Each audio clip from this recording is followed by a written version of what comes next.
और नाजरीन को मेरा सलाम पहुँचे। मैं हूँ वाहिद नसीम। आप देख रहे हैं फोर्थ व्यू मौजू फाइज़र वैक्सीन। कोरोना आया, कोरोना एक ये भी चिंता का विषय साथ में लाया कि क्या इस बीमारी का कोई इलाज है। फिर ये चर्चा हुई कि वैक्सीन बनाई जाएगी और फिर फाइज़र कंपनी ने सबसे पहले घोषणा कर दी कि हमने वैक्सीन बना भी ली है। बड़ी तेज़ी से सब काम हुआ, बड़ी तेज़ी से पूरी दुनिया बंद हो गई, फिर बड़ी तेज़ी बहुत मुद्दत तक दुनिया बंद पड़ी रही, इधर वैक्सीन की तैयारियां चलती रही। दोस्तों, आप सब लोग जानते हो कि वैक्सीन की प्रक्रिया एक लंबी होती है जिसके साइड इफ़ेक्ट बड़ी मुद्दत तक देखे जाते हैं। कई बार तो 20-20 साल तक उसका तजर्बा किया जाता है और ये लोगों की ज़िंदगी का मामला होता है क्योंकि उनकी ज़िंदगी में कोई आगे चलकर साइड इफ़ेक्ट तो नहीं है। ये सब रिसर्च किए जाते हैं, शोध किए जाते हैं, ये सब कुछ फटाफट होता चला जा रहा है। इस फटाफट का नतीजा ये भी है कि नॉर्वे जैसे एक कंट्री जिसकी आबादी मात्र 25,000 है, यहाँ पर फाइज़र की वैक्सीन को अप्रूवल मिलता है, वो वैक्सीन लगाई जानी शुरू की जाती है और यहाँ 25 लोगों की मौत हो जाती है। इसमें इंग्लिश मीडिया और दूसरी भाषाओं का तो जो इंग्लिश से कॉपी पेस्ट करते हैं वो बेचारे मीडिया, उनके कोई भी ज़बान हो सकती है, इंग्लिश मीडिया और उनके बच्चे मीडिया, ये सब कुछ इस पर खामोश रहे, चुप रहे।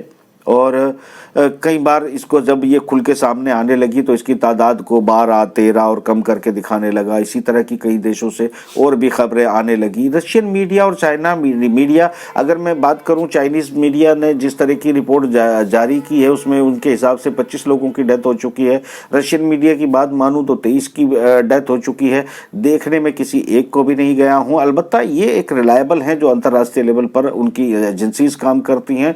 मुझे इस पर भरोसा करना ही पड़ेगा क्योंकि यहाँ पर जो है वो अभी यूरोपियन मीडिया भी उनको 12, 13, 8 बताने की कोशिश कर रहा है। इजरायली मीडिया भी इसको तस्लीम कर रहा है और ये कोशिश कर रहा है ये बताने की कि नहीं किसी का मुंह टेढ़ा हुआ है या उनके चेहरे पर अटैक हुआ है, कुछ इस तरह का मैनिपुलेशन चल रहा है। ऐसी क्या मजबूरी है? देखिए, सोचने की बात क्या है दोस्तों, सोचने की बात ये है कि ऐसी क्या मजबूरी है कि फटाफट वैक्सीन बन जाती है, फटाफट लोगों को लगाई जा रही है।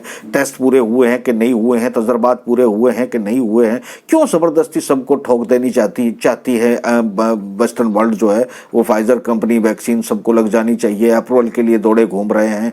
ये बहुत बड़ी तादाद में प्रोडक्शन भी हो रही है, जबकि आप जानते हैं कि दुनिया की आबादी 7 अरब से ज़्यादा है और अगर ये 7 अरब लोगों को वैक्सीन, मतलब हम अगर भारत का एग्जाम्पल ले लेते हैं तो भारत में प्रोडक्शन लेवल कितना है वो आप आंक सकते हैं, जो सिर्फ लाख्स में है।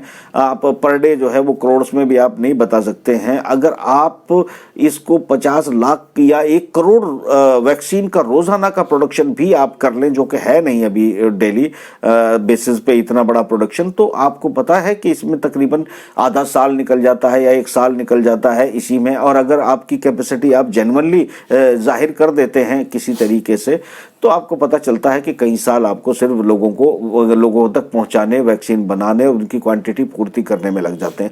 मगर फिर भी फटाफट सब कुछ किया जा रहा है। कोई क्या है, कुछ तो वजह है, कोई तो बात है इस सब के पीछे कि भाई आपने वैक्सीनें बना ली हैं। वैक्सीन बनाने वाली कंपनियां या देश जो हैं वो अपने तरीके से एक्ट कर रहे हैं। दोस्तों, आपने में से कई लोग सोशल मीडिया पर मुझसे सवाल पूछते हैं, यूट्यूब पर भी हमारी जो है लोग कमेंट करके ये पूछते रहे हैं कि दरअसल ये अगर वैक्सीन या कोरोना या किस तरह की मामलात अगर इसमें कोई फेक भी है तो फिर क्या मजबूरी है कि ये तो रशिया में भी है, ये तो जो है चाइना में भी है, ये तो यूरोप और सभी जगह पर देखा जा रहा है, तो सभी लोग वैक्सीन बना रहे हैं। सीधी सी बात है कि आने वाले दिनों में जिन्होंने न्यू वर्ल्ड ऑर्डर तय करना था, सीधी बात है कि आप जो अभी आपको फेस करना पड़ रहा होगा।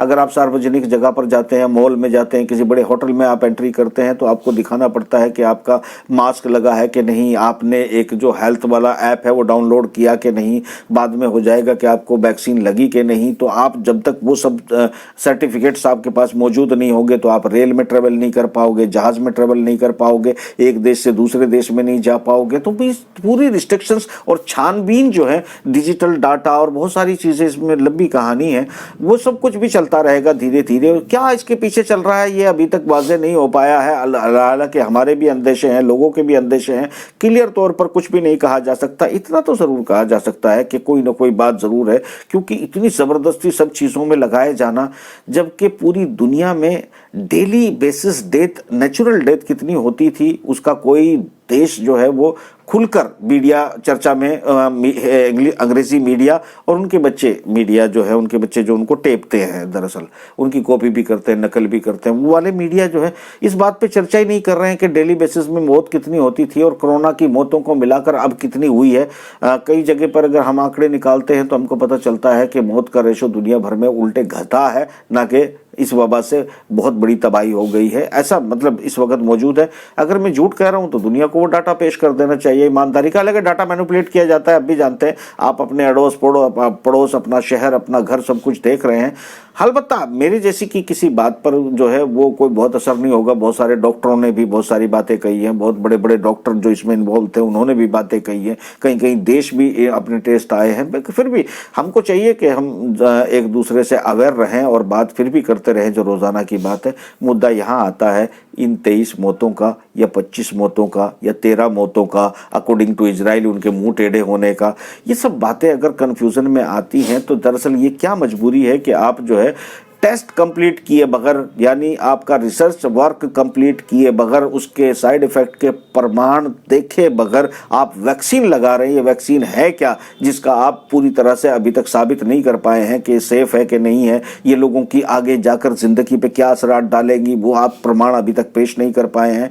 ये सही बात है कि इसमें WHO भी शामिल हो जाता है। WHO कौन है? WHO एक ऑर्गेनाइजेशन है, आप वर्ल्ड हेल्थ ऑर्गेनाइजेशन, आप उसका डाटा उठा के देखिएगा, वो सब सारी दुनिया जानती है कि WHO को बिल गेट फंडिंग करते हैं, चाइना भी एक बड़ा फंड उसको देता है, कई और देश के लोग भी उसको फंड अदा करते हैं। तो हेल्थ देखने के लिए देखने को बिल्कुल साफ तौर पर दिखाई देता है कि भाई दुनिया की हेल्थ की बड़ी फिक्र है कुछ लोगों को।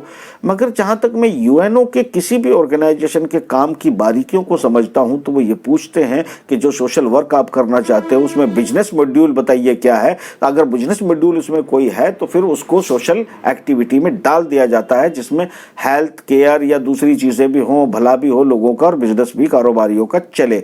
तो कुल मिलाकर जो UN के गेम्स होते हैं, मुझे उनमें सभी के पीछे कोई ना कोई बिजनेस नजर आता है और उस बिजनेस को जोड़कर इंडस्ट्री, उद्योग चलाने को, और उसके बाद बड़े बड़े जो बैंकर्स, IMF और इधर उधर की जो हिस्सेदारी होती है उसमें जो कर्जा लिया जाता है, यानी कि कुछ लोग चंद एक अड्डे पर बैठकर ही पूरी दुनिया से टैक्स वसूली कर रहे हैं, ब्याज के तौर पर जो है वो दिया जाता है पैसा, फिर उनको डेवलपमेंट में लगवाया जाता है, अपनी मर्जी से उसको खर्च करवाया जाता है जिस काम में वो चाहते हैं। फिर उन देश की जनताओं को उस पर जो है टोल टैक्स जैसी चीजें या दूसरे टैक्स जैसी चीजें देनी पड़ती है। इन सब का पैसा इकट्ठा होकर कुल मिलाकर फिर वो वर्ल्ड बैंक यानी IMF या इन सब इदारों को पहुंच जाता है। उसके बाद उसमें जिनका इन्वेस्टमेंट होता है वो उनको वापस रिटर्न कर दिया जाता है ब्याज सही। तो इसका मतलब ये है कि कुछ लोग पीछे बैठकर पूरी दुनिया से ब्याज खा रहे हैं, वसूली कर रहे हैं और पूरी तरह से अपनी मर्जी से वो डेवलपमेंट अपने हिसाब से करवा रहे हैं, पैसा अपना दे रहे हैं, ब्याज पर दे रहे हैं, ब्याज सहित वापस ले रहे हैं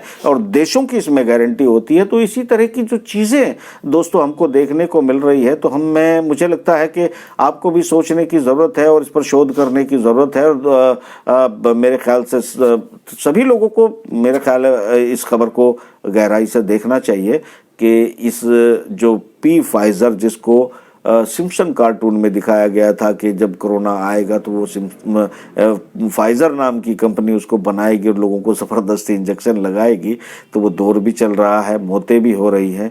यानी कोरोना से मरने का जो रेशो है वो इस वैक्सीन से मरने के रेशो से कहीं कम बैठ रहा है। तो ये मतलब बड़ा अजीब सी उलझन है दोस्तों, समझ लीजिएगा। बहुत ज़्यादा इस पर बोलना ठीक नहीं रहेगा क्योंकि बहुत सारे एडवर्टीजमेंट हो रहे हैं, बहुत सारी बातें हो रही हैं। इसको लंबा नहीं खींचते हुए यहीं ख़त्म करते हैं और अगली खबर और इम्पोर्टेंट उसके पीछे आगे की कहानी को लेकर फिर पेश होता हूँ। फिलहाल इजाज़त दीजिए, खुदा हाफिज़।